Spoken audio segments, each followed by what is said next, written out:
Hey, Welcome back, everybody, to another episode of Breakfast with the Gators, coming to you after Christmas. So hopefully everyone had a Merry Christmas with their friends and family. We're part of the Stadium and Gale network and presented by our partner, Norris Norris, PA. Norris Norris, PA is out of Lake City, Florida, and a preeminent law firm serving North Florida since 1985. And you can give Guy a call at 386-752-7240 if you need any assistance with business law matters, real estate, wills, or trust, and estate planning. Well, welcome back, guys. It's been a little bit. We took about a week and a half, 2 week hiatus, and I know everyone's enjoying time with family and friends. Deb, how was your Christmas in North Florida? man, I can't complain. My family spoiled me a little bit. I'm coming back from the podcast break with a brand new Breakfast with the Gators mug in hand. Hopefully, coming through clear with a new podcast microphone. So a fun Christmas. It's always good to spend time with family, get a little bit of rest. This year we got a new coach, so a lot to talk about. A lot of exciting stuff on the horizon for not only Gator football, but for the podcast and Gator basketball and everything else. So ready to get back rolling into the routine again. Dev, a lot of tweets on Christmas Day about people getting podcasts and equipment under the Christmas tree. Yeah, apologies to the Twitter universe. They gave another group of guys in their late 20s podcast equipment. So we're going to keep it rolling into 2026 and beyond. Yeah, great time here in Jacksonville as well. Also, Dev got a Breakfast with the Gators mug that will now be in everyday use. A lot of good times. Unfortunately, not a whole lot of football on meaningful. We did go to Dev's house the week before to watch the college football playoffs first round. Pretty much of a snooze fest, but all in all, a great Christmas break so far. Will, how about yourself? Christmas break has been good. I did about 10 years of school, so it feels weird to still call it Christmas break after I finally got away from Christmas break for a few years. But it was great. Played in a Ryder Cup event with a few old college buddies at Mark Bostic at UF. I really hope they never tear that place down and build like a convention center or something like that, because it is one of my favorite courses in the world. It's so much fun. It was in such beautiful condition, and we had a great time. Got to play a little bit of other golf, split my time between Lake City and Jacksonville and out in Jacks Beach, and so had a good time. Got a couple, Gator memorabilia items like some whiskey glasses and stuff like that, courtesy of the brothers. And I also got the new Florida Victorious bourbon, which, the bourbon tastings have been hot in the Twitter streets lately. And I actually did a blind taste test of the Florida Victorious small batch bourbon with Woodford and couldn't tell the difference. And I'm a bit of an experienced taster myself. And so it was very good. Hopefully we can save it for some big wins in the future with Coach Sumrall. But had a great Christmas, ready to kick off the new year and hopefully start out the end of the year by rooting against Georgia here coming up, and then kick it off for a great 2026 for the Gators. I was going to say, Will, you have a notoriously experienced palate when it comes to the fancy bourbon. So for you to say that it's good stuff, that it comes highly acclaimed and it is good stuff. So Well, good to yes, hear that. and as you click purchase, that gets us one step closer to retaining people like Jadan Baugh. And so I would encourage you all to responsibly drink the small batch bourbon from Florida Victorious. Go buy it, buy the other one that they have. I would love to get a bottle of that one. So, But it so what was a you're lot of saying it was is good. the message board posters and the tweeters owe you a thank you specifically for all the players that we retained this offseason. I don't want to take total credit, but I like to think that I'm doing my small part to help out and retain the guys that we need to retain. There you go. My dad got 2 bottles of the Florida Victorious bourbon for Christmas too. He said he's saving them specifically for big wins. So we haven't tasted it just yet, but hopefully this basketball season and then baseball and upcoming football season gives us plenty of times for us to develop the taste for the Florida Victorious bourbon. Yeah, hopefully if basketball is any similarities to last year through league play, that bottle you might have to re-up in the off season before football starts. And the one Christmas gift we were all hoping to receive, the news. Summerall, I think Buster Faulkner, the new running back coach, Chris Foster, And I believe Sumrall's entire family, his wife and his kids, went and visited Jadan Baugh Christmas Eve in Atlanta, which is pretty big testimony considering the circumstances Sumrall's had to go through in the last 6 days up to this point. Playoff game, having to go to a funeral for his dad, and having that kind of group go visit our number one priority in the portal. What are your thoughts, Dev, on just the commitment he's showing and kind of where the game is now, where you got to go out and recruit your own guys year in and year out? Yeah, it's pretty disgusting that a player that just set records against Florida State, single game UF records, Florida State rivalry records. It's pretty awful that the state of the sport is such that you hire a new coach and the first thing he has to do is go fly straight from his dad's funeral to go try to retain that running back because you have Texas and Ohio State and Georgia all in trying to tamper with him to get him into the portal, to give him, whatever monstrous amount of money, NIL money, as we'd like to call it. Yeah, it's pretty sickening and gross that that's the system that we're in, but it's the rules you're playing in. So you got to do everything you can, especially from a perception standpoint. I think right now you don't want the first impression, not only with the fans, but with conference rivals to be, oh, if you have a player that we want, we can go take him. So I understand, the fiscal responsibilities and the fiscal constraints that you have on how much value you put into a running back. But you also have to consider when Florida has a good player that they want to keep, they're going to keep that good player. And I think that that's something that the last staff didn't understand all that well, was the public relations game and how it looks when you have a player like Trevor Etienne that's coming off a really, really good year, goes into the portal and goes to your biggest rival. I think that hopefully this staff understands that. I think when you hear about them on Christmas Eve taking the whole family to the Baugh's house, it seems like the staff gets the importance of keeping that guy. I know that Coach Craddock posted on Twitter that he was watching the replay of the Florida and Texas game on Christmas Eve, and then obviously we know that the Baugh family was there in their living room giving their recruiting pitch too. So I think that it shows they get the importance of keeping that guy. I think whenever you have one of the 3 or 4 best players in the country at his position, you have to do what you can to keep that guy.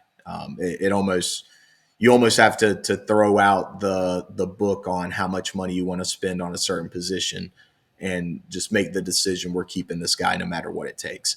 And it sounds like we are kind of in the process of that. I know that we don't have a final decision yet, but everything all indications are that they've put forth their best effort. They're fighting to keep him. So hopefully that work pays off. Yeah, and the good part, Keith Newbuyer with On Three, might have messed up his name, but he had a good scoop on that. That's where we got that information with the family visiting. It sounded like from Ball's side that NIL really was never mentioned during those conversations. I don't know how much of a priority that is for him. Obviously, Jaluk going to Texas has kind of got them into play, but the commitment and how they're going to utilize him in the offense seemed to be the biggest takeaway. So with Buster Faulkner and our new running back coach, Chris Foster, coming over from Duke, being a part of those conversations certainly is, that's what it's all about, is getting you to the next level to make generational wealth at the NFL level and getting you developed and utilizing him the best as we can at the college level. So optimistic from what it sounds like in the news. I guess we're going to have to wait another few days to get that Ball announcement. But another note throughout the Christmas week that Sumrall finalized his staff. Will, anybody? Let's start with the offensive side. Anybody stick out? I think we hired obviously Chris Foster. We officially announced Marcus Davis. We've got I forgot the offensive line coach at Evan McKissick, McKissick who's our new tight end coach. Yeah, none of them particularly stand out. I think they're all qualified for the position. We've heard some good things about Chris Foster over at Duke with some other programs looking to hire him. But for me, really, those other, not to say that those positions aren't important, but I think that when you go and like you look at the premier schools, like could you name Ohio State's tight ends coach? Can you name Georgia's tight ends coach? Can you name Alabama, Texas's tight ends coach? You need these guys who are good recruiters and staff members, but it's all about the offensive line, the offensive coordinator, the defensive coordinator, the defensive line coach. And I think we've struck gold in those positions. And so for me, I think this staff probably as a total gets about an A minus, just because of the coordinator hires and then the defensive line coach, the offensive line coach. Yeah, and I thought it was pretty telling. And we'll get into a little bit about a former coach that's hiring certain coordinators or position coaches at his new school, or what he did coming to Florida and bringing the G5 guys, and not just bringing them in as the offense coordinator or the O line coach or the defensive coordinator, where they may have been in the G5. But Art Sumrall is now bringing some of his guys with him from Tulane, or guys he coached with at Troy, that have a solid track record and resume, but he's demoting them at Florida. Joe Craddock, the offensive coordinator at Tulane. I know there's a little bit of discrepancy, Dev. We've talked about it. Who's actually calling the plays at Tulane, with Will Hall getting the head coaching job, but now bringing Craddock as a quarterbacks coach. A few other position coaches now, I believe, are analysts, and it's the same thing on the defensive side. Was just having a little bit of continuity as well in the building and how he operates. Just your thoughts on bringing guys he's familiar with, but having that demotion and allowing them to kind of earn their spots. If some of these position coaches, coordinators like Buster Faulkner, who's interviewed for head coaching jobs, to kind of be the guy in waiting. Yeah, they're structuring the staff the way that a coach that's making a step up is supposed to structure his staff. I think the doesn't hire his friends line was a little bit overblown, and I think Florida fans are a little bit more sensitive to that because of the way Billy Napier operated. Hopefully, we don't have to say his name too much during the show, but you see when he came over, it was Patrick Toney getting promoted to a co-defensive coordinator role. It was his offensive line coaches getting co-offensive coordinator roles at Florida, and things of that nature that made Florida fans cringe. When they initially saw a Joe Craddock getting brought over from Tulane to Florida. And I think the more that you dig into it, the more you realize that the way that this staff is structured, it looks like Buster Faulkner's running the show on offense. And, whether to the extent to which he's coaching the quarterbacks, I don't think we know that yet. We probably won't know that till the spring. But to have a guy that's been a successful, I think we can say that Tulane's offense, they weren't necessarily the most highly rated offense, but they were a successful offense. To have that offensive coordinator come over when he probably had the opportunity to stay at Tulane in the same role he was in, for him to come over and to be a quarterback coach, that's a pretty sizable step down from G5 coordinator to Power 4 off quarterback coach. So you're seeing these guys that have familiarity with the way that Summerall likes to run things and run his program, while also having the infusion of new coaching talent and guys that haven't been around him before. Foster, I don't think that they had any connections with before being on this staff. When it comes to Buster Faulkner, I don't believe that they may have crossed paths while they're at Troy or Valdosta State, maybe way back in the day. Yeah, Valdosta State, I believe, is where they might have crossed paths. Yeah, but they haven't been together over the last half a decade. You're looking at some of these other guys, Brad White. They crossed paths while at Kentucky briefly for one season, but Brad White's a long time tenured defensive coordinator in the SEC. So just the way that the staff is constructed, you have that familiarity while also having guys that come from different backgrounds and different experiences. So I think that that's going to be a well-structured staff. And it's a bunch of guys that have Power 4 experience, let's face it. You're not dealing with Louisiana Lafayette and UTSA and school. No disrespect to the Roadrunners, but you're not having guys that's calling card for their career is Southern Conference or Sun Belt experience. They're guys that have coached at this level before and that know what it's like to go up against a Steve Sarkisian or a Kirby Smart, or name your offensive staff, name your defensive staff in the SEC. So that's exciting stuff, and something that I think is a sizable upgrade over the last guy already. Yeah, it's nice that none of these guys, it's not their first ever big break to land at the University of Florida as a position coach. They've all seen the experience and everything, and it, one of the things that I do like about Sumrall's Tulane staff is that he had a really good record at Troy and at Tulane, going on the road, and obviously under Billy Napier that was terrible. But playing on the road is so tough in the SEC, and I think a lot of it has to do with your preparation and your mentality and how you go in there to these hostile environments, where they're throwing things at you and calling you every name in the book. And so I think these guys that have had a lot of success, just playing on the road and preparing players to go play on the road, hopefully that'll translate and it can kind of change the culture of a lot of these guys that we are going to retain who have lost every single game, literally every single game that they've played on the road. That they can sort of change their mindset to become the hunters on the road and to go win some big games here next fall. Well, think about Brad White, especially like 7 years as an SEC defensive coordinator. I know Kentucky's had their ups and downs over the last 7 years, but there's been more ups than there have been downs. And for him to be a guy that's gone into the swamp, that's gone into Sanford Stadium, gone into Death Valley and Neyland Stadium, even if Tennessee's kind of owned them a little bit, but a guy that's been to all these different places, I think that veteran guy will really, really help Sumrall, who's still a young head coach. I mean, he's got the SEC background. He played in the SEC, but it's a guy that's not super familiar with going into these SEC environments as a head coach. Having a guy like Brad White on staff is going to be, I think, is going to pay dividends for him. Yeah. I like the strength coach we hired too. Former Green Beret.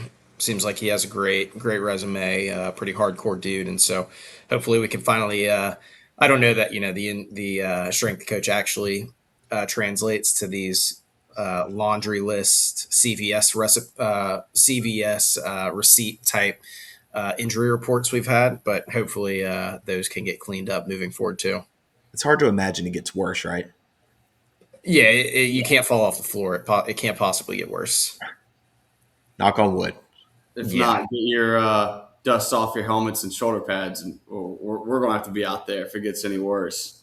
Before we leave coaching staff stuff, obviously we had Brandon Spikes on staff last year in sort of an analyst, advisor, hype man role. I don't really know what his exact title was, but having guys like Phil Troutline that won 2 national championships at Florida, having a guy like Bam Hardman who played for, I want to say he played for Spurrier and Zook. Yeah, he's a 2000 SEC champion. He's an SEC champion, and Spike's still being around the building. I always, it's kind of like the old man take, but I really like having the Gators around the building, especially Gators that have won championships. So, the more that guys like that are around, even Steve Spurrier Jr. being in the building still, it seems like I think he's staying in an analyst role, it looks like. Having those guys, just around to hold up their hands with a couple rings on each of them. I like having those guys in the building. It feels like that's something we've been begging for years now, to get those kind of – and Phil Troutline's been up in the Northeast for, a decade now. I know he's a Northeastern guy. Yeah, I know he's a Northeastern guy. That's where he came from before he relocated to come play for the Gators. But we've had plenty of chances with multiple coaching staffs to get him on board. So it's nice to see Sumrall kind of gets that and understands the emphasis of bringing back guys that have won titles at Florida. Bam, who played under Spurrier and Zook, won an SEC championship, played in the swamp. Dev, I believe your dad even brought up a pretty big pick six he had in the swamp. I can't remember against who the opponent was he mentioned. But, I mean, they understand what it takes to win at the highest level here. Those are 2 offensive lines, probably the biggest position offensively outside of the quarterbacks. and then linebackers in that front seven. And he's got a pretty good group of guys that he's going to be inheriting. First off, Miles Graham, who announced he's coming back. I don't know if we mentioned that on the previous show or not. A lot of just so much movement in the transfer portal or who's re-signing. I think the most disgusting part of this whole process is seeing the official team accounts post the ex-player has re-signed or that wide receiver at Texas A&M is now the highest paid wide receiver in school history. It's sickening to watch, but hopefully we're able to retain all of our big players. Well, you can't really fall in love with any recruiting class or any recruit because they're here from December until December, and then it's a coin flip. If you're lucky, yeah. Yeah. If you're even lucky, they could opt out in the middle of the year if they're not getting playing time, or the day the final weekend of the regular season ends. So it's madness. It's all out of control. We'll have to do an episode this offseason where we become the commissioners of college football and fix the whole calendar to get rid of this nonsense where you got teams that are trying to win a national championship while also trying to poach other teams' best players while also trying to keep their players out of the portal. It's a mess. It's such a stupid system right now. And we've seen a little bit of that hurt the Gators in basketball. I mean, Todd Golden even mentioned last year during our run through March and April, he wasn't interested in the portal or recruiting at that time. And his main focus was winning the national championship, which we're all very, very thankful for. But maybe you're seeing that in the first few games of the year, the non-conference slate. Granted, some of these guys are starting to play a little bit better, but not having those kind of star transfer players, the Gators are taking a step back a little bit. So it's got to be just so tough for these coaches. Preparing Kirby Smart, as much as we dislike him, I don't know if you saw his quote in his press conference, I think 2 or 3 days before Christmas, about, we're seeing all these guys announce they're re-signing or they want this amount of money or I'm entering the portal. How about you announce you're getting better or you're going out there and practicing, right? I mean, that's what you're here to do. That's Kirby's doing his best. Kirby's doing his best to try to take up Nick Saban's role of delivering little one-liners every press conference. You know where that's not happening at, Kirby? The Tampa Bay Bucks. I hear that they're going to have an opening here soon. Go check them out where you don't have to deal with tampering and guys making comments before playoff games. So go on ahead and go somewhere where there's a little bit more structure around. Hey, he could just relocate 90 minutes down the road. The Falcons hired a consulting firm for potential future new candidates. If you're doing that, that's a different story. He has the option to go to the NFC South this offseason if he wants to. That's what it sounds like. I don't want to poke the Kirby Bear. I feel like we should be a little nice to him because he might run it up on Ole Miss and then make another national championship game if we're not careful. Yeah. If he only does it because a couple of dummy podcasters like us are talking, then I guess we just tip our cap to him. All right, portal. Let's jump into the portal now. We've talked about Jadan Baugh, Dallas Wilson, VB3. They're kind of bunched up in that priority list of keeping up there with Jadan Baugh in terms of who we want back. Sounds like everything we've read in the last week is that they're there with the numbers, I guess, and the negotiations. It sounds like we have an agreement with at least one of those receivers. The other one, Texas A&M is coming after him hard. All of this is just speculation at this point until someone actually signs a piece of paper and tweets it out, I guess, right? But and even that might not mean anything. Exactly. Family show. Dallas Wilson even signed with Oregon last year, and 3 days later is a Gator. So none of this makes sense anymore. Yeah, I would. I would love. I know that you don't like the re-signed with such and such school posts on Twitter, but I would certainly love to see a Dallas Wilson re-signed, a Vernell Brown re-signed post right about now from them. If it benefits my team, Dev, and my happiness, I'll be okay with it. Yeah, it's just still sickening to watch throughout the college football world. I'm a hypocrite for the Gators. Anything that I don't like other teams doing, I'm happy with us doing. We can talk about Aaron Philo later. Um,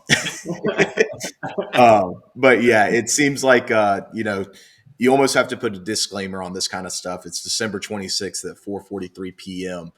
Sharif Denson just entered the portal like 15 minutes ago. So we almost have to immediately put this stuff out, or else it could be out of time and new stuff happen after we've talked. So it sounds like we're in decent shape for VB3, Woods, Dallas Wilson, maybe LJ McCray and Cameron James too. And the big shoe, that it feels like has to drop still is whether or not Jadan Baugh stays or decides to test his value on the portal market. Um, like we kind of hit on earlier, it sounds like they gave their best pitch. And we'll find out here soon. But We, seems we like a lot of those top line guys we were able to retain, the ones that we really desperately wanted to keep.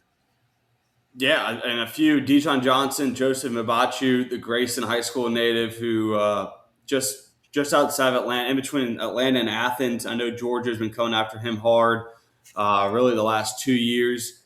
So good to see him stick. Rod Kearney, probably a starting guard for us next year. The former transfer from USC, he also signed Jason Zamavadela. Zam Demella. You're starting center next year. Get used to it. Starting center, I'll just call him Big Z. Miles Johnson, Micah Jones, Jahari Medlock, who a lot of people seem to be impressed by. I don't know how much playing time he got for us last year. And then TJ Dice, the guard, I believe we took from Auburn late in the class 2 years ago. I think he's a tackle. Tackle, okay, but I think he was the only ACL blue chip. Yeah, one of our few blue chip tackle prospects. Yeah, and I think he had an injury in the spring that kept him out all year, but they're still, at least the previous staff was very high on him before his injury. So hopefully he's getting healthy. We'll be ready for spring ball. And it sounds like even come January with the offseason program starting, it looks like Ben Hill Griffin Stadium is shut down for the entire month, which is unusual as we're the only SEC school that allows visitors, public visitors, any day of the week. So maybe Sumrall's got some training starting here in the next week or so. And really, from the Gator side, Trey Wilson, decent loss in my opinion. I'd like to have kept him and see what he could have done in Buster Faulkner's offense. And then Micah Burrow, we all know about DJ Lagway at this point, Nashawn Montgomery, Aiden Mizell. Finally, Jordan Castell is off this team. And then, like Deb just mentioned, Shreve Denson hit the portal about 10 minutes ago. Any Howard too. Stick out? For me, it's Boyro is the one that's the biggest loss. I know they're working to try to re-sign him. I think they're working to try to re-sign Amir Jackson too. I think that Boyro would be the most important piece. It's really hard to find these big, thick defensive tackles who not only are just massive bodies, but are actual SEC starter levels. Like if that kid went to Georgia or Texas or Alabama or somewhere else, I would be very unhappy that we would be playing him on the other side. And so hopefully we can get him. I agree with what you said about Trey Wilson. He would be one that would be like a nice to have, but in a game of limited resource allocation, you've got to, obviously dump a lot of your chips on Jadan Baugh, VB3, and Dallas Wilson. And then you've really got to rebuild the offensive line. And so looks like we've done a good job of retaining, maybe 2 or 3, maybe 4 or 5 offensive line. We need to get that to about 8, 9 guys who are actually ready to play all season. And so it kind of sucks to see because I think Trey Wilson was very poorly utilized by the last staff. I think every single time he actually got to run a real route, he just absolutely cooked DBs, regardless of whether they were Georgia DBs or LIU Brooklyn DBs. And so I think, it's rumors that he's going off to Texas Tech, and I think he'll have a fantastic year in the Big 12 and hopefully get drafted. But the reality is you just can't break the bank on, a 5'10", often injured slot wide receiver, with hip issues. Ideally he could be our Amon-Ra St. Brown, but he's not Amon-Ra St. Brown, so you can't pay him like Amon-Ra St. Brown. And that just is what it is. Especially not when you have 2 other receivers that you value highly that don't have. I mean, Dallas Wilson had foot issues, but that didn't have the major hip surgery on their resume so far.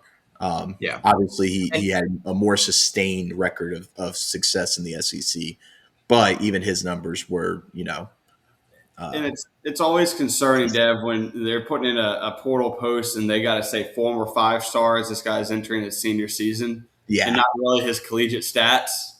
yeah, yeah. We Also, I would mean, we would throw up a red flag as fans ourselves if we were recruiting a guy and it said former 5 star. And it's like, all right, well, what has he done this first 3 or 4 years in college? Like, where's the actual production at? Like Will said, well, maybe the as utilization we was as we just mentioned, we'll be hypocrites for the Gators, so it depends where they're transferring. exactly. So I had a list of shout out to Zach Abalverde. He's done a good job of keeping up with the numbers. As of the time of this post, it was 19. Now it's 20 with Cerise Denson going out. Um, I'm kind of surprised. It isn't necessarily the right word, but I'm happy to see that a lot of the defense has seemed to, at least at this point, want to stick around. Of the 20 transfers, it looks like 7 of them are on defense and 13 of them are on offense. So more of the defense is willing to stick around to play for the new coach, at least so far. And it seems like of those guys, obviously we mentioned Makai Boyro is a guy that we're working on keeping. So hopefully if they're working on it, he's a guy that we are able to retain. And the losses on that side of the ball are more spread out. So you only have a couple safeties, a couple corners, one linebacker, one defensive lineman so far.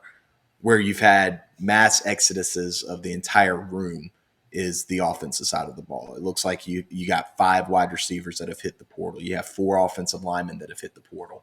Those are pretty big numbers that you're going to have to replace. And I know that Davian Gross is a guy that they're really high on at wide receiver. And then if you can keep a Dallas Wilson and a Vernell Brown III, you feel good about the top end of that room, but you're also going to have to replace those guys in the portal with dudes that have produced at a moderately high level in college, which is more money. It's going to cost more money to get guys out of the portal anyway. Another stat though from Abalverde. Right now, Florida has 67 scholarship players, 32 offense, 32 defense, and 3 special teams.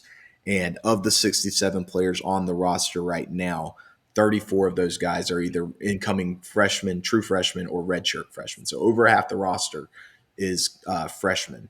And it looks like, about 18 to 20 transfer portal spots at this point. That number obviously can still go up depending on who decides late whether they're going to return or end up entering the portal. So a lot of work to do still to know what this team's going to look like going into next year. But the 2 biggest positions and it's the 2 scariest positions, I think, where you're going to have to make contributors or find contributors isn't on the offensive line, where we think that we have a really good coach, but some of the bodies have left that room, and at wide receiver depth. So hopefully they're able to find some of those guys out of the portal to fill out this roster, guys that can be actual contributors and not just filler spots. Well, the good news, David, there's a lot of SEC openings this year across the league, and a lot of players, specifically Auburn's had a few offensive linemen transfer. I believe one of their starting tackles who started all 12 games last year was a former, I think, top 100 offensive line recruit. So there's going to be some pieces out there available. Obviously, the Sumrall's portal, game plan's a lot different than our former coach. It seems like he's a lot more aggressive. He's had to utilize a portal. What do you say? 56 players in the last 2 years at Tulane. So he's Yeah. aggressive. His process is a lot quicker. I'm sure he's been in communication. And I was going to get into next, which I'll bring up now. 7 guys from Tulane have entered the portal As of so now. far. One of them, Shadre Hurst, all-conference offensive lineman. I don't know his size. You might have his dimensions up right now, but seems like a guy that could come in here and potentially have success. Receiver, Shaz Preston, former Alabama receiver, top 50 recruit, didn't get much playing time. Goes to Tulane. 43 catches for 700 yards and a few touchdowns this year, Dev. Is that accurate? That's right. So, I mean, he's got some – and we watched that we watched the American Conference Championship. We watched the Ole Miss game, kind of the standalone games for Sumrall since he got inducted as the Florida head coach. That front seven and their offensive line, I thought they held their own pretty well against Ole Miss. We saw the speed and the athletes and the outside weapons from the Rebels kind of change the game. But I thought once they had that, how Charlie Wise was calling the game, there's a few possessions back to back where he kind of condensed the field and played inside the hashes, and Tulane played pretty well. And they've got a few edge rushers as well that could come make the Gators a little bit better. Just any of those other names I did not mention that kind of stick out to you that could potentially join Sumrall and some of the other guys coming to Gainesville. Yeah, just looking at their production, I think that Harvey Dyson's the guy that I'm most excited about. He's the one that stuck out watching the playoff game. He got a sack, a strip sack, had 8 sacks last year, 11 and a half tackles for loss. I think that's a guy that, our leading sacker last year had 3.5 sacks. So being able to replace, or to rely on others that have proven production, getting to the quarterback. Another guy, Santana Hooper or Sonata Hooper, Hopper, excuse me, sorry. 10.5 tackles for loss, 4 sacks. I mean, sign me up. I want guys that can get to the quarterback. I think that those two guys, edge, defensive linemen, they're both guys that had the size. A little worried about Chandre Hurst, his size. He's listed at 6'2", 293 as a guard in the SEC. That makes me a little bit weary of whether that's size that'll hold up. You got guys that come in from lower levels that are super successful, like Osiris Torrance. But you see 6'2", 293, and that's a little bit of a red flag of whether or not that translates to SEC play. Another guy transfer from Texas Tech, Trevon McAlpin. He didn't have as much production, but he was also a defensive tackle, so you don't necessarily expect him to put up gaudy numbers. But if he can do his job, those are the kind of guys, those trench guys, I think we can trust the new staff, like their experience in the SEC, their experience in Power 4 football, when they're evaluating whether these guys can make that jump. I think that if you see them end up at different schools, I think it's a sign that they're probably not guys that the staff thought can make that jump. And he was pretty honest. He's been pretty honest about guys entering the portal and who he is going to recruit to come to Florida. They've got the ability to play here. He's had them for a year or two at Tulane. He's played in the SEC. He's coached against SEC caliber teams. He just played Ole Miss. So he's got a firm understanding these guys can hold up in this league. Absolutely. And then the skill guys on offense, I think that Shaz Preston was seen like was their most productive wide receiver this year, at least the most productive one that's in the portal so far. 40-something catches, 700 yards. He averaged like 17 yards a catch. Guy that started his career at Bama, kind of found his footing at Tulane. He's the exact kind of receiver I think that you're looking for to supplement the Dallas Wilson and the Vernell Browns that are leading that room. How big is he, Dev? I think he's like 5'11", 175. But as a receiver, I mean, you're not really necessarily – as long as his speed's there, Right. that's more what you're evaluating with a guy like that. 6 foot 206 on ESPN, so not pretty good size for someone on the outside. On3 might have not had their heights and weights updated yet. And then Javen Gordon, running back from Tulane, another guy that I think that we can trust the staff if they think that he's an SEC back or not. 4 yards per carry, but had want to say close to 600 yards as a true freshman this year.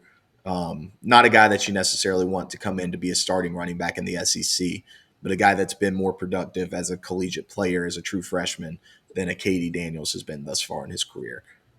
So I think that that's one of those things. If you're talking about a second or a third running back in the depth chart, that's a guy that's familiar with his coach that can come in and help set the standard and kind of change the culture of winning on the roster. So he might be a good addition, if his measurables and if the staff wants to bring him along. Yeah, I agree. Did anybody – speaking of a transfer player that I did not mention, I know he had zero impact for the Florida Gators. but he did post some practice clips about 3.5 minutes long on Twitter. Jackson Wade, did you guys see Lad McConkey 2.0 enter the portal for the Gators? And can you believe he was not on the field for us with the limited production we had? No, I don't think the limited production had anything to do with the wide receivers that were on the field. And I think that we only ever had 3 wide receivers on the field at any, maximum 3 at any one time. So, no, Jackson, I know he shares your name, but he's not nearly as good as the ones we had in front of him. It wasn't our wide receivers' fault that they couldn't get the ball. Was he sitting behind Spirito? He might have been, might have been. The portal opens up. I don't know. We got New Year's coming up, so we probably won't. We might record again before New Year's. But when we come back, the portal will be open officially on January 2nd. Aaron Philo is a guy you mentioned, Dev. I believe there's this guy from Old Dominion, kind of this dual threat. The Rocco Becht from Iowa State, I believe I don't want to get too weird, but just reading Twitter, not our own research, his girlfriend goes to Florida, and I guess his dad just took the Orlando Storm or Orlando Apollo job this week. So he's got a lot of connections in the state of Florida if he wants to come play for the Patch at hopefully a discounted rate, considering that we're about to pay our 3 top offensive weapons a third of our rev share budget, according to those online.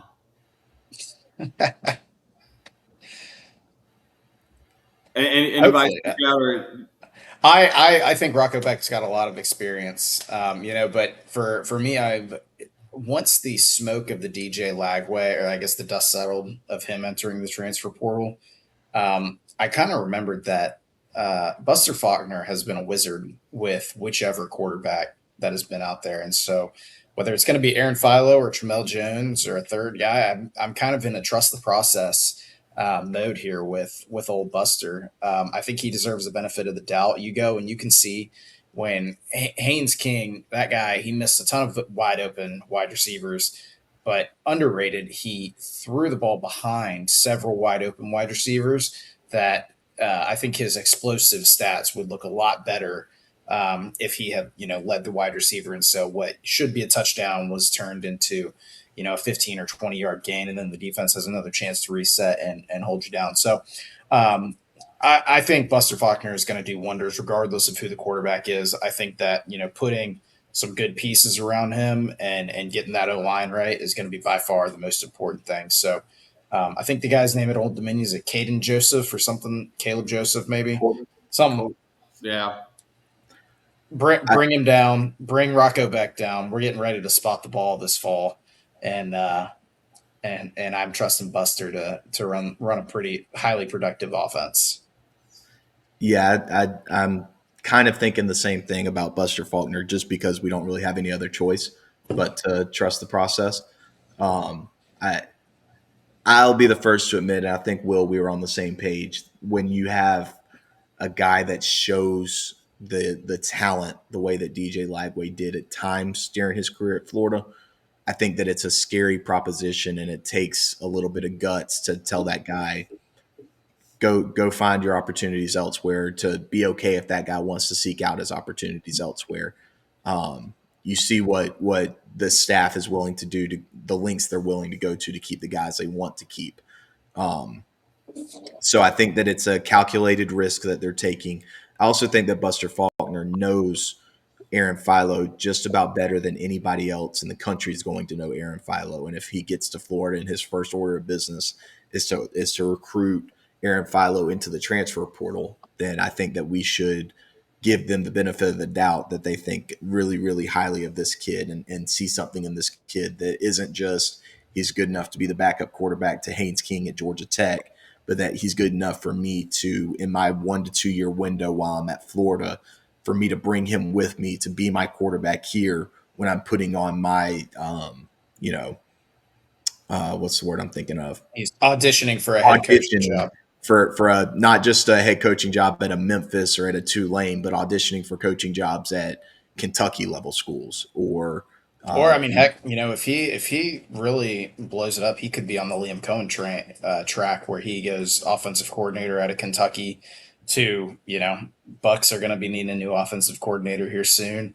Right. Several other NFL openings will come open, and that would be a nice pattern that hopefully the Gators Right. can get with where we're churning guys out And my into. point is he's not spending his time at Florida on a project that he doesn't believe in. Correct. Yeah. He's bringing that guy over because he thinks that that kid's going to be really, really good. Yeah, Um, he was with them every day for 2 years, practicing with yeah. him, seeing how he operates in the locker room and the meetings. So obviously, he's got much better insight than any of us do or anybody online. Uh, so yeah, we're in the wait and see mode, trusting the process. But yeah, we should know here very shortly who will be on our roster and compete for a spot this spring. Good Look thing at is look at we have us the look at easy us job. maturing. Look at I us know. maturing, trusting the process here at the end of the year. No I was freaking going to say out, no doing the good thing anything. is that we have the easy job. All we got to do is cheer, just show up and Yeah. cheer. So the hard work gets done by the staff, hopefully developing them and putting them in positions to be successful, which is what the last staff was so poor at. Yeah. Any last football talk, fellas, before we jump to hoops? Let's do it. All right. Since we last talked, Gators have played. Finally, we've had some easy home. I think we were away for 27 days from the Stephen C. O'Connell Center. 41-point win over St. Francis, who's like 362nd at 366 teams, and Ken Palm. Then we get Colgate into town last week, week before Christmas. We win by 30. Colgate pulled it to win, I think, 9 or 10 early in the second half, and the Gators just flexed their muscles from that point forward and end up pulling away. So nice to see some bye games. Xavier Lee, 4 straight 18-plus point outings. Five out of those last 6 games, he's achieved that. But I think the biggest thing, which we're going to be thankful for coming when league play starts next week, is just the ability to give our stars rest. Thomas Houck, who played 34 minutes in I think 8 of the first 10 games. UNF was in there, so I think he played like 26, 27 minutes. But these last 2 games, are combined 51 minutes.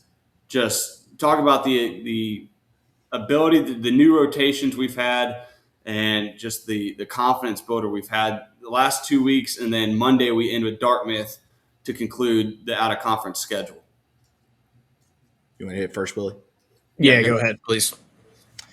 Yeah, so I think that seeing Xavier Lee finally see some balls go through the net, I think that you've seen it's started to turn in those Duke and UConn games. And I think now you're finally starting to see him fully comfortable in the offense and fully comfortable with what his role is on this team. And I think that, that's something that's only going to keep getting better. We've said it for 2 months that this season's been going on, that this team's only going to improve and only going to get better the further into the season we get. And I think you're finally starting to see him play comfortable, play the game slow down a little bit for him.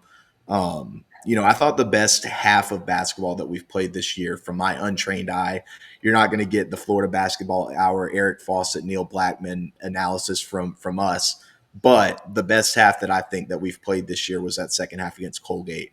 I don't know how good they are this year, but that's a team that you've seen several times over the last few years end up being a 13, 14, 15 seed in the NCAA tournament. And I was really impressed with the way that you saw that spurt ability.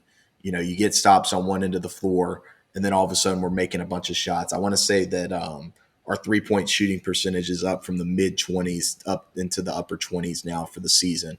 And that key number that Neil has mentioned this year being that 32 to 34% range to make this one of the best teams in the country. They started seeing that 3-point percentage kind of get back to what we thought that they could be before the season. And seeing these guys rebound, man, they rebound and they play defense. And I think that the more they can shoot themselves out of this slump, they're going to be a team that's really, really hard to beat in what is a down SEC across the board. Best team in the conference in the out-of-conference schedule has been Vanderbilt. And it's kind of like football. Vanderbilt probably has to prove it a little bit more for people to believe them. So I think once we get into the midway point of SEC play, we'll know how good Vandy is.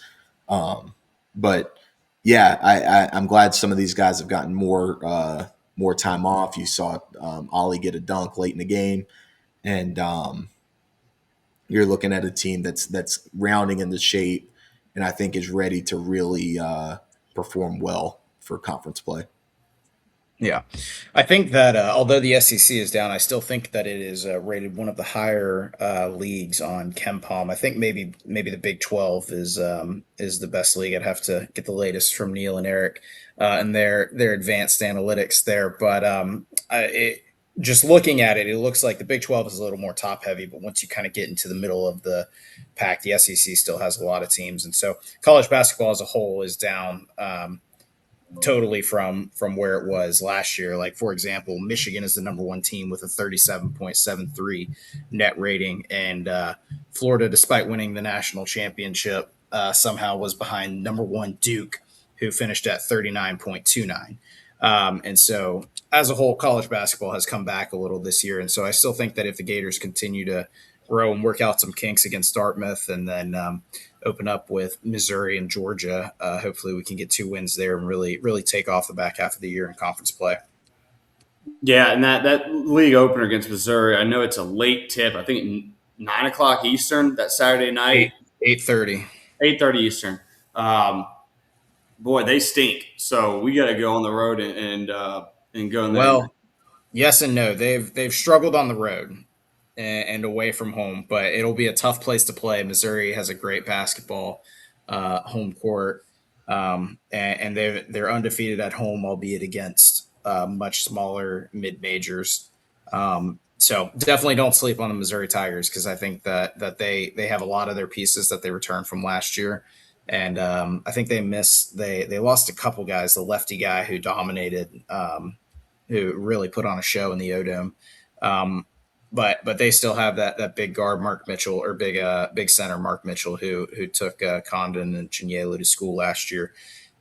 So don't sleep on Missouri. But if we can get that one and then pick up a win against Georgia at home, I think we're going to be positioned to really make a deep run at the conference title. It's not fun to start the league schedule on the road, but it's not starting in Rupp like we were last year. So right, going for us. And then you do get Georgia at home, you get Tennessee at home, and then you go at Oklahoma, and so good chance to start 4-0, which hopefully would be. I mean, we haven't started 4-0 in league play even under Todd Golden, not even last year. So that would be a major win. It'd be a statement to the rest of the league that we had some hiccups in a tough non-conference, but what we did last year isn't a fluke. Yeah, obviously.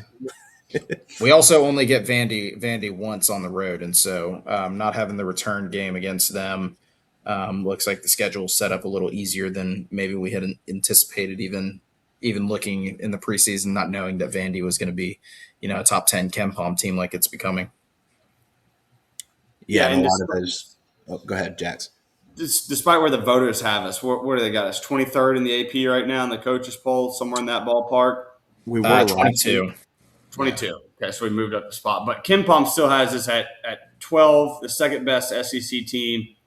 And no disrespect to all the voters out there, but I'm going to go off the analytics and the game of basketball. So having us, and I think our luck, if we're 351st in luck out of 366 teams.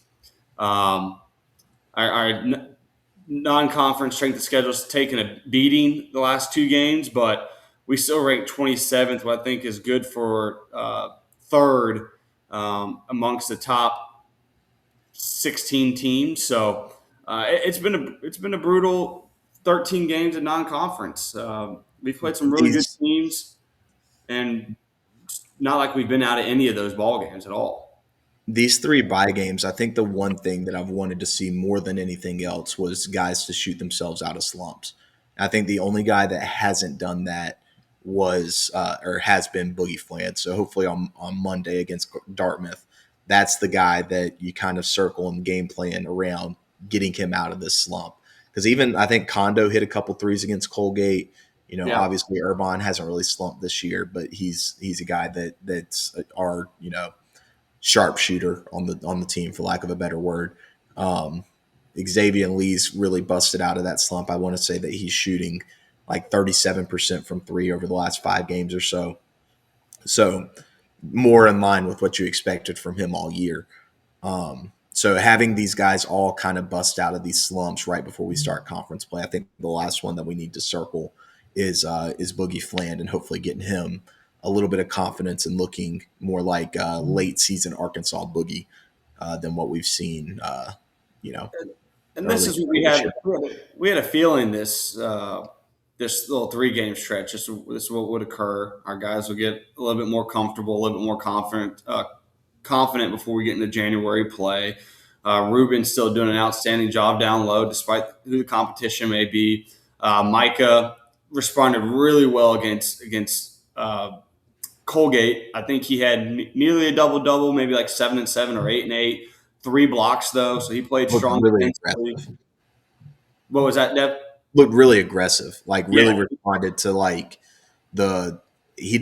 Todd didn't call him soft, but he kind of did he's got to play harder kind of comment. You can kind of read between the lines. It's kind of what we were all thinking, and I thought that I was really impressed with how he responded to that. Agreed. The part we have not seen outside the Boogie Flan getting a little bit more comfortable shooting the basketball. Alex Lloyd and CJ Ingram kind of didn't take that next step that we wanted to see them take during these bye games. We thought one of them had to get in the fold with Lee struggling. Well, Lee's gotten a lot more comfortable scoring the basketball, facilitating. I think he's got 13 assists over his last 4 games. He's also rebounding well. I think 18 boards over his last 4. But Lloyd and Ingram, those kind of 2-star freshman guys we got in the recruiting class this year. Even Lloyd got minutes taken with that Alex. How do you say his last name? He's from Sacramento State. The last edition we got in the portal. Kovachev. Yeah, he even got minutes in the under 16 timeout against Colgate. I know he didn't do a whole lot. He has a quick shot, though. I was very impressed for how quickly he can get rid of the basketball when it's tossed in his direction. So I have the Colgate box score pulled up. We're not box score watchers, but we're refreshing memories. Kovachev played 11 minutes in the Colgate game. Lloyd only played 4, and Isaiah Brown only played 10. So that's an interesting thing to watch deep down on the bench against Dartmouth, is how these minutes kind of get spread apart amongst those 3 guys that are kind of, I don't know if they would want to call it a battle for the 8th man spot, but I mean, I think that's, you want to play 8 guys in SEC play. So I think they're looking for one of those 3 guys, well, more Ingram, Kovachev, and Brown probably than Lloyd at this point. But those 3 guys are all getting looks at this point for that deep in the rotation. When a guy has a rolled ankle or something like that, that's going to happen over the course of the season. They're battling it out. And then just quickly back on the Micah Hanlogden, he only had 5 points but 8 rebounds, 3rd on the team in rebounds against Colgate. So you could see that toughness and him respond to that hard coaching, and 3 blocks too. Yeah. 4 of those 8 rebounds were offensive rebounds. So really more of those gritty plays that you're looking for from your 7'1" reserve center. Yeah. Right. He just got to get in there and get dirty, do the dirty work. Because when he's got to tire out the bigs so that when Ruben and Condon come back, they can really go to work. And that's kind of what you expect with a front court as deep as ours is, Micah, he's good in his role, which you look around the country, how many teams are going to have a 4th center or a 3rd center that's 7'1", that's got championship game experience. Like, that's where Florida's making their difference is having that kind of depth on the front court. And that's not even mentioning, if you get good enough plays from your 1 through 3 where you can play Houck at the 4 again, like that's just insane amount of size and rebounding. That's plenty to give other teams trouble. There's nobody that can really match up with that.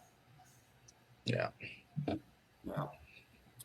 I'm All excited right. though. It's time for legit basketball season here. We haven't had the real taste of a big win yet, and so Correct. still living off that 2025 national championship, which that flag will fly forever. But Missouri and it'll Georgia be will be nice wins, obviously, but getting Tennessee at home that'll will be kind of be sweet. our first signature win of the season. So I think that is January 10th. So we're still a few Yeah. weeks away from that, but a lot of exciting stuff coming your way, our way too. But just for the show's content and for you guys listening, I know we've had a little bit of a downtime here in the last month, really, since our last football game. So we appreciate you guys listening. Make sure you're liked and subscribed. Following us on Twitter at Breakfast WTG. Subscribe to our YouTube channel, Apple, Spotify, all the locations you can find our show at. Anything else to discuss, fellas, or wrap up and we'll maybe see you before the new year? If not, have a great New Year's, but we'll try to get another episode in before league play starts. Maybe get our guys at Florida Basketball Hour on the show to do a little pre-SEC talk. So we'll reach out to Neil Blackman and those guys. Looking forward to it, man. That's going to be exciting. Yes, it will be.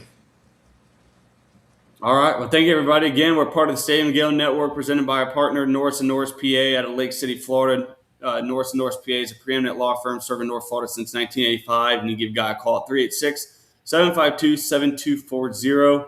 And we'll see you next time. Go Gators. Go Gators. Go Gator.